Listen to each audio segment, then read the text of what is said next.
नमस्कार विद्यार्थी मित्रांनो, SBG अकॅडमी या ऑनलाईन प्लॅटफॉर्मवर आपल्या सगळ्यांचं स्वागत आहे.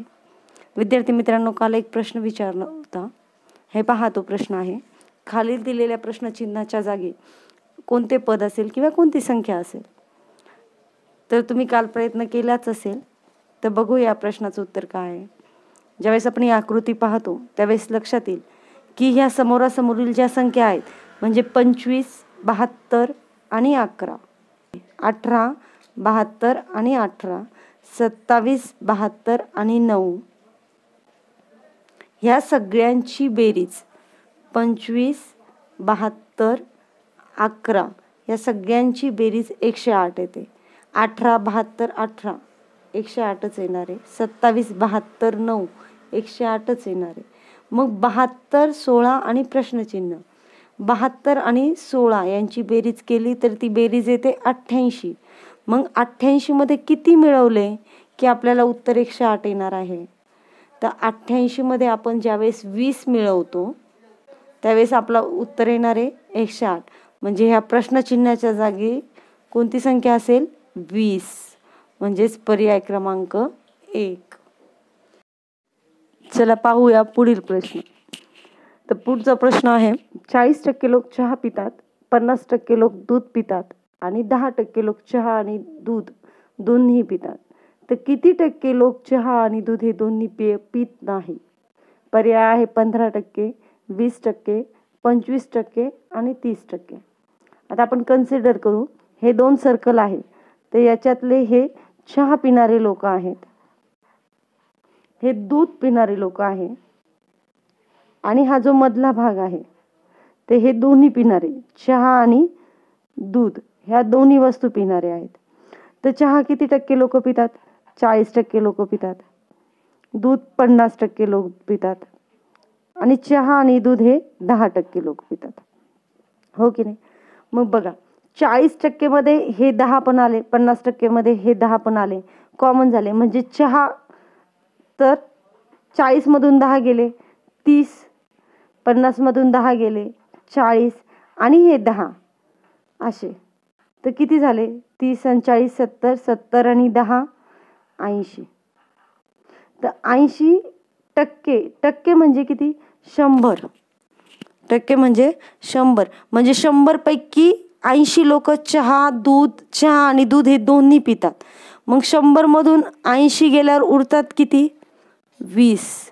म्हणजे 20% लोक जे आहेत ते चहा आणि दूध पित नाही. म्हणजे पर्याय क्रमांक 2 की 20% लोक चहा आणि दूध हे दोन्ही पेय पित नाही. समजलं? चला आता पुढचा प्रश्न. 1/6 मध्ये 1/6 हे किती वेळा मिळवावा म्हणजे बेरीज 3 येईल? आता 1/6 अधिक 1/6 हे 1/6 किती वेळेस मिळवायचे म्हणजे आपली बेरीज 3 येणार आहे. ओके, तर मग आपण कन्सिडर करू की 1/6 आपण हे x वेळा मिळवले. किती वेळेस मिळवले? x वेळा मिळवले. म्हणजे आपलं समीकरण कसं तयार होणार आहे? 1/6 अधिक x वेळेस मिळवतोय म्हणून x/6 बरोबर 3. कळतंय? 1/6 अधिक x/6 बरोबर 3 हे आपलं समीकरण तयार झालं. आता हे सोडू. तर बघा, x हे एक चल पद्धत असल्यामुळे x आपल्याला x ची किंमत काढायची म्हणून हा x इथेच ठेवणार आहोत. हा जो 1/6 आहे आपण ह्या साईडला पाठवणार आहोत. तर ह्या दोघांमध्ये बेरीज आहे. ज्यावेळेस 1/6 ह्या साईडला जाईल त्यावेळेस ह्या दोघांची वजाबाकी होणार आहे. मग आपलं उरलेली संख्या x/6 बरोबर 3 वजा 1/6. तर बघा, 3 वजा 1/6. तर ह्या दोघांचा छेद समान नाही आहे. हा छेद समान करण्यासाठी आपल्याला 3 ला 6 ने गुणावं लागेल. म्हणजे 3 गुणिले 6 छेदामध्ये 6. जर वरती आपण 6 ने गुणतोय तर आपण त्या संख्येला 6 ने भागावायचं सुद्धा आहे, कारण त्या संख्येची आपली किंमत सारखी राहील, बदलणार नाही. वजा 1/6. 3 × 18, 18/6 वजा 1/6. आता दोघांचा छेद समान झाला म्हणजे आपल्याला वजाबाकी करता येईल. 18 वजा 1/6 बरोबर 17/6. आणि ही आपली इकडची संख्या जशीची तशी आहेच. x बरोबर 1/6. मग 1/6 तर आता हे 6 जातील कारण ते छेदात आहेत. म्हणजे x ची किंमत किती राहिली आपली? 17 राहिली. म्हणजे आपण 1/6 हे 17 वेळेस 1/6 मध्ये मिळवले तर आपली बेरीज 3 येणार आहे. म्हणजे पर्याय क्रमांक 3. चला आता पुढील प्रश्न बघूया. प्रश्न आहे, खाली दिलेल्या पर्यायातील संख्यांचा चढता क्रम लावल्यास क्रमाने दुसरी येणारी संख्या कोणती आहे? पर्याय आहेत 5/11, 5/13, 5/9 आणि 5/18. आता ह्या संख्या आपल्याला चढत्या क्रमाने लावायची आहे. तर आपण ह्या संख्यांचं ज्यावेळेस निरीक्षण केलं त्यावेळेस आपल्याला लक्षात आलं की अंश सगळ्यांचे सेम आहेत. अंश आपला किती आहे? सगळ्यांचा 5 आहे. पण छेद प्रत्येक वेळेस काय होतोय? बदलतोय, वेगवेगळा आहे. तर यांच्यामध्ये ज्यावेळेस अंश समान असेल आणि छेद वेगळे वेगळे असेल, जो छेद सर्वात मोठा असेल ती संख्या लहान असते. लक्षात येते? ज्यांचा छेद मोठा आहे ती संख्या कशी होईल? लहान होईल. आणि ज्या संख्येचा छेद लहान असेल ती संख्या मोठी असते. कधी होतं हे? ज्यावेळेस तुमचा अंश हा सारखा असेल 5. म्हणजे 5/11, 5/13, 5/9 आणि 5/18. ह्या संख्येमध्ये सगळ्यांचा अंश हा सारखा आहे 5, 5, 5. पण छेद प्रत्येक वेळेस बदलतोय 11, 13, 9, 18. ज्या संख्येचा छेद हा सगळ्यात मोठा असेल ती संख्या लहान असणार आहे. म्हणजे 5/18 ही संख्या लहान आहे आणि 5/9 ही संख्या मोठी आहे कारण तिचा छेद लहान आहे. मग आपल्याला चढत्या क्रमाने लावायचं आहे. म्हणजे चढता क्रम लावताना सगळ्यात आधी लहान संख्या. मग लहान कोण येते? 5/18, त्याच्यानंतर 5/13, त्याच्यानंतर 5/11 आणि 5/9. हा आपला कोणता क्रम झाला आहे? चढता क्रम झाला आहे. मग त्यांनी काय सांगितलंय? चढता क्रम लावल्यानंतर क्रमाने दुसरी येणारी संख्या. तर क्रमाने दुसरी संख्या कोणती येते?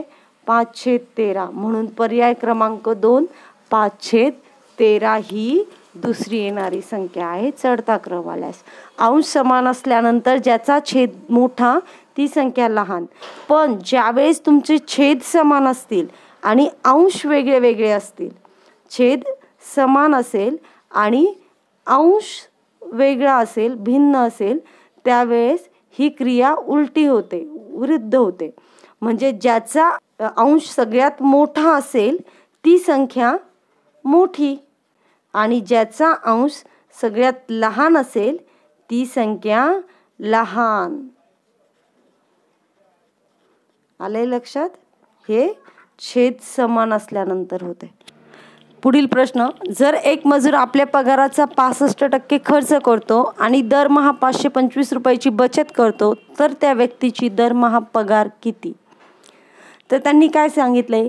65% पगार जो आहे तो खर्च करतोय. 100 मधून 65 गेले, उरले 35%. आणि 35% रक्कम तो काय करतोय? बचत करतोय. इथे 35% म्हणजे किती? त्यांनी सांगितलंय दरमहा 525 रुपयाची बचत करतोय. म्हणजे 35% म्हणजे किती? 525. ओके. जर 35% म्हणजे 525 असेल तर 100% म्हणजे किती? तर ह्या संख्येचा आपण तिरकस गुणाकार करणार आहोत. 35 गुणिले प्रश्नचिन्ह बरोबर 525 गुणिले 100. आता हा 35 इकडे गुणाकारामध्ये ह्या साईडला जाईल त्यावेळेस त्यांचा काय होईल? तो कुठे जाईल? भागाकारामध्ये.